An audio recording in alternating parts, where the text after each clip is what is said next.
बड'लेण्डनि जोहोलावफोर हारिखौ अनोब्ला खौसे जादों। হিন্দী ভাষাটো তাত আনিছে, ৰাষ্ট্ৰীয় ভাষা হিচাপে থাকিব লাগিছিল, আমাৰ নাছিলে। হিন্দী আনা মানে বড়োটো গুচাই দিয়াটো নহয়। এইটো ক'ৰ পৰা কেনেকৈ নিউজটো ওলাল ময়ো বুজি পোৱা নাই। हेल' लोगोफोर, नोंथांमोन बयखौबो बे गोदान भिडिअ आंनि गोसो गोरबोजों बरायबाय। लोगोफोर, जोंहा जोबोद साननो गोनां थाम्बनेल टाइटेलाव बेजों लोगोसे ससे इन्ट्र' भिडिअ नुनानै नोंथांमोना मिथिखाबाय जानांगौ बे भिडिअ मानि सायाव आङो बानायदों नङा होमब्ला।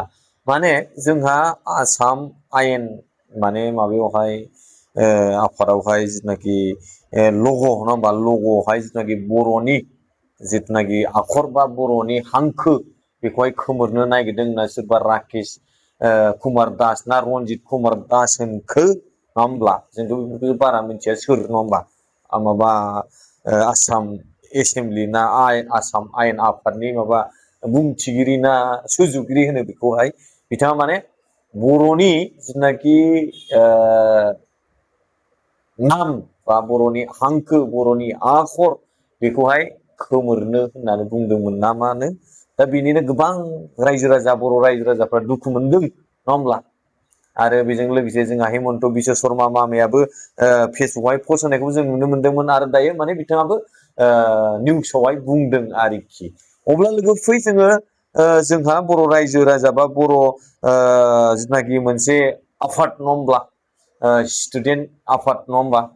दा बिथांमोना गोबां दुखु मोननानै जिथुनाखि जोंनि BTC नि जिथुनाखि क'क्राझार नङा होमबा, क'क्राझारावहाय जिथुनाखि मोनफ्रोमबो अबावबा दखानखौ बा एसामिसनि लिरनायखौ दुखु मोननानै रागा जोंनानै माने खोमोरदों आरोखि। दा बेखौ खोमोरनायखौ नुनानैसो दिनैनि थारिखआव जोंहा हेमन्त बिश्व शर्मा मामाया बैफोरबायदि रावखौ माने बोखारनो नागिराखै मायाखै होनना बुंफ्लाखो ना माखो बेखौ मोनथिला आरोखि। अब्ला लोगोफोर, नोंथांमोना मा बुंनो सानो दिनैनि थारिखआव जोंहा BTC नि चिफ हाग्रामा महिलारि सार आरो बिदिनो गोबां जोंहा बर'नि आगदा आखाइ नङा होमबा आफादफोर दङ। दिनैनि थारिखआव रावखौबो नाम लाया नङा होमब्ला। नाम लानो गोनां जायोबा लानोबो हायो नङा होमबा। जायनाखि बर'नि गोबां आफादफोर दं दिनै थारिखआव, बैफोर आफाद बिथांमोना मानो बेफोरनि सायाव एक्सन लानो हाया। बर'आ जिथुनाखि जोंहा आसाम एसेमब्लि ना आसाम आयेन आफाद नामा नङा होमब्ला, बेवहाय ओरैबायदि माने जोंनि बर'नि नामा बर'नि आखरा ओरैबायदि गाहायाव दंहैयो थाखोआव। दिनैनि थारिखआव जों नुनो मोनदों फार्स्टआवहाय एसामिस, सेकेन्डआव हिन्दी, ओमफ्राय थार्डआव इंलिस, फर्थआव माने जोंनि बर' माने एकदम गाहायाव नङा होमब्ला, बेफोरबायदिखौ नुनो मोनदों। अब्ला दिनैनि थारिखआव जों आसामनि थागिबि ट्राइबेल मानसि नङा होमबा, जों आसामाव थागिबि आखरा मानो गोजौआव थायाखिसै जोंनि बर'निया नङा होमबा। बोखारनोसो नागिरबावदों नङा होमब्ला, गाहायाव दोनसे दोनना आरो बोखारनो ओरैबायदि नासयो जोंनि माखासे बर'नि लिडारफोर दिनैनि थारिखआव माब्रै मालायनि आथिं सिङाव गादबना थाजाखो आं बेखौसो आसरित सानबाय थादों। खोब लासिं सिं खोब दुखुनांथाव नङा होमबा। खिन्थु जोंहा बर'नि जिथुनाखि स्टुडेन्ट आफाद दा बिथांमोना ओरैबायदि स्ट्रं खामानि मावदों दिनैनि थारिखआव बैखौ नुनानैसो गिदों थोर थोर। दिनैनि थारिखआव थोर थोर गिदों सोरबा माबा आसु ना माने आफादगिरि नेहाथारि बिथांमोना पस्ट होनायखौ नुनो मोनदों आरोखि नङा होमबा। दिनैनि थारिखआव बैफोरबायदि स्ट्रं जानांगौ, बैफोरखौ नुनानैसो माने गिदों आरोखि दिनैनि थारिखआव आसामनि एसामिसफ्रा। अब्ला लोगोफोर नैबे भिडिअखौ नाय, गोबां नुखाबाय जानांगौ, गोबां नुवाखै। बिनि उनाव जोंहा हेमन्त बिश्व शर्मा मामाया मा बुंदों बेखौ नोंथांमोननि सिगाङाव होनो थांगासिनो।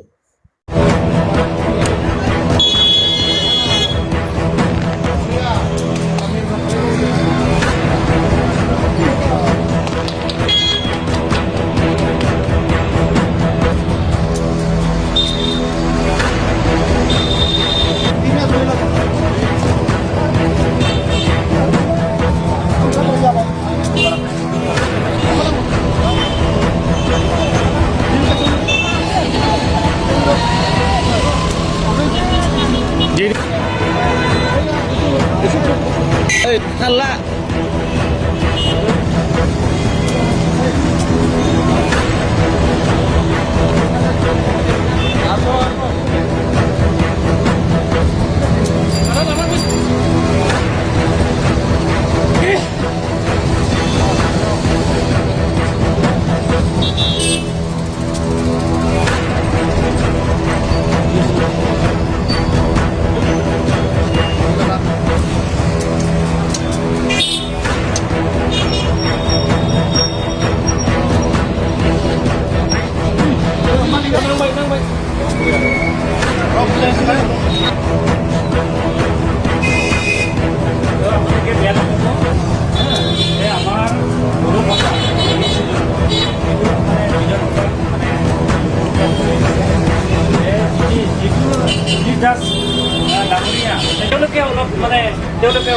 ভিডিঅ'খন মানে শুনি চাওক, তেওঁলোকে ভাবি চাওক যে এটা ভাষা 8th শিডিউল এছামিজ ভাষাও 8th শিডিউলত পাইছে, যে অসমীয়া মানে বড়োসকলৰ বড়ো ভাষাটো 8th শিডিউলত পাইছে।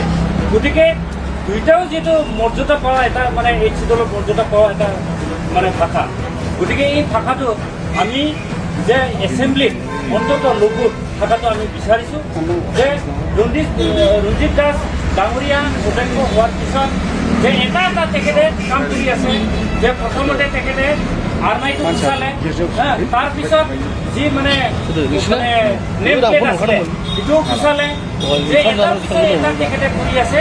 তাৰ পৰা আমি বুজা যায় ৰঞ্জিত কুমাৰ দাসে বড়ো এন্টি ট্ৰাইবেল ব্যক্তি, তেখেতক আমি নিৰ্ণয় কৰিছোঁ যে আমি দুখ পাইছোঁ বড়োসকল হিচাপে।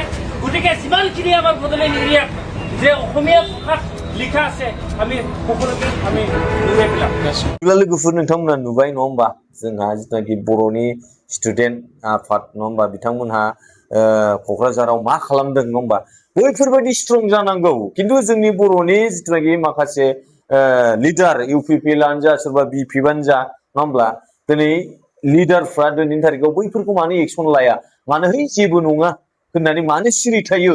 नेक्स्ट टाइम बर'फोरखौहाय माबा मोनसे बुंनो, बर'फोरखौ माबा मोनसे खालामनो नायगिरिनि सिगांनो 100 बारसो सानखांनायनि सानग्रोनो बेफोरबायदि खालामनांगौ। जेन जिथुनाखि बर'खौ माबा मोनसे खालामनो नागिरदोंबा 100 बारसो सानग्रोनांगोन आरोखि बै मानसिया। नै बेफोरबायदि खालामनांगौ। दिनैनि थारिखआव जोंनि बर'नि माखासे लिडारफोरखौ नुनो मोनो जे थाखानि गाद्दिल' नागिरो। गोबां इउपिपिएलनि एमसि एमएलए बिथांमोनाबो थांनाय समाव नङा होमब्ला गोबां जेबो बाथ्रा गुबुननि सायाव एगेन्स्टै बुंनो हाया। आरो बेजों लोगोसे दिनैनि थारिखआव सरकाराव दं, पावाराव दं, बा रुलिं पार्टियाव दं बिपिएफ सरकार नङा होमबा, बिपिएफ सरकारनि जिथुनाखि एमसि एमएलएनो मानो जोंहा हाग्रामा महिलारि सारनो बिथांमोना दिनैनि थारिखआव गुबुन जाथिया बर'खौ माबा मोनसे खालामोब्लाबो मानो एक्सन लाया, मानो एक्सन लाया, ओरैबायदि माने कमेडि टाइपसो खालामलाङो हाग्रामा महिलारि साराबो। अब्ला दिनैनि थारिखआव बिथांमोना मा सानो, थाखानि गाद्दिखौसो नेयो नामा नङा होमब्ला, ओरैबायदि लासिं सिं बर' जानानै बर'खौहाय गुबुन जाथिया नासयगासिनो नाख्रेबगासिनो, बैफोरबायदिखौ मानो जेबो एक्सन लाया, ओरैनो माने मा होनो कमेडि किं बेफोरबायदिसो टाइपसो खालामलाङो। अब्ला जोंहा हेमन्त बिश्व शर्माया मा बुंदों नोंथांमोना बेखौ खोनासंनानै लादो। गोबां नुबायबो जानांगौ, गोबां नुवाखैबो जानांगौ आरोखि। এইটো আচলতে অধ্যক্ষ মহোদয়ে হিন্দী ভাষাটো তাত আনিছে, ৰাষ্ট্ৰীয় ভাষা হিচাপে থাকিব লাগিছিল আমাৰ, নাছিলে। হিন্দী আনা মানে বড়োটো গুচাই দিয়াটো নহয়।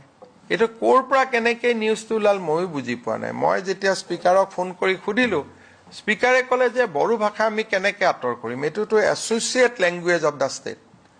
অসম বিধানসভাত পূৰ্বৰ পৰাই অসমীয়া, বঙালী আৰু বড়োত কাৰ্যসূচী চলে।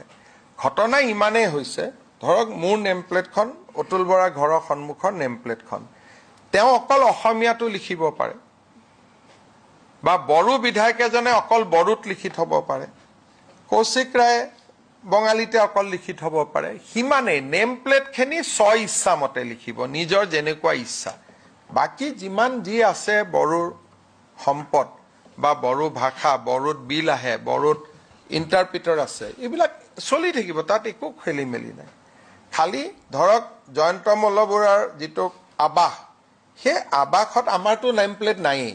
কাৰোবাৰ নেম প্লেট থাকিলে তেওঁ নেম প্লেটখন কি ভাষাত লগাব সেইটো তেওঁৰ নিজৰ কথা। বড়োসকলে হয়তো অকল বড়োত লিখিব, তাততো আমি জোৰ কৰি ক'ব নোৱাৰোঁ আপুনি অসমীয়াত লিখক বুলি, বা বেংগলী বিধায়ক এজনে বঙালীতে লিখিব, আমি ক'ব নোৱাৰোঁ অসমীয়াত লিখক। আমি অসমীয়াত লিখিম, আমাকো কোনেও ক'ব নোৱাৰে যে আপোনালোকে বেলেগ ভাষাত লিখক। ইমানটোৱে কথা।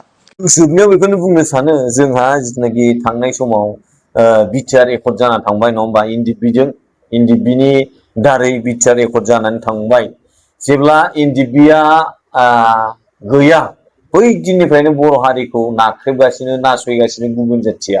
आरो जोंनि माखासे बर' सिख्लाफ्रा गुबुन जाथिजों हाबा जानाय, हारसा बांगाल जुंगालजों गोसथोलायनाय, बुथार जानाय, गोसथोनानै लांजानानै देहानि मोदोमनि लुबैनायखौ लानानै माने गुबुन जाथिजों बुथार जानायखौ जोङो नुनो मोनगासिनो जेब्लानिफ्राय एनडिएफबि गैया नङा होमब्ला बै समनिफ्राय आरोखि आरो बेराफारसे बुंनो थाङो जेनाखि जोंहा मा होनगोन आसामाव नङा होमबा गोबां उग्रपन्थी दंमोन नङा होमबा आरो बिनि गेजेरावहाय जोंहा दिनैसिम दासिमबो हो माने गुबुन जाथिनि उग्रपन्थीया दासिमबो दं जेनाखि एसामिसफोरनि नङा होमब्ला एसामिसफोरनि आलफा उग्रपन्थीया दासिमबो दं बैखौ मानो दाबो फोजोबनो हायाखै मानो फोजोबाखै बर'नि एनडिएफबि उग्रपन्थीखौहाय मानो फोजोबनो हाखो बैखौबो बिराद साननो गोनां जेनाखि थांनाय समाव जोङो मोनसे निउसाव नुदोंमोन थांनाय सप्तायाव नङा होमब्ला बेवहाय मा होनदों माने आलफा